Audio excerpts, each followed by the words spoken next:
It was a very lackluster day of trade. Once again, it was below the 6200 mark. 6168 is where we shut shop. A flat close for the Sensex as well. The broader markets this time around really took a beating today. So after seeing quite a number of days of outperformance, today is when they succumbed to selling pressure, and yes, with quite a bit of force. So the mid and the small cap indices ended lower in the session, underperforming the frontline indices. Real estate and cap goods really got pounded in trade today, and you had the IT basket that managed to hold up a day prior to Infy's numbers. Metals as a sector gave it company. Jaiprakash Associates, ACC, L&T and Ambuja Cements were the top losers in today's session.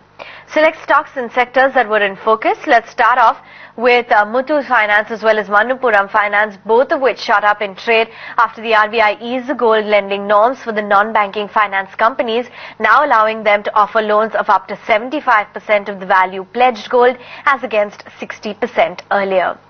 Ranbaxy was in focus. Sun Pharma director Sudhir Walia bought Ranbaxy via his firm Silver Street Developers, picking up nearly 1.5% stake in the pharma giant in the December quarter.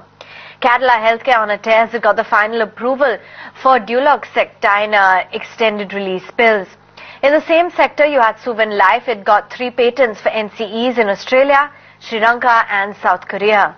Some of the brokerage stocks, that is the theme, really did well today. So IIFL, Edelweiss, Motilal Oswal, all of those counters were fairly active in the session.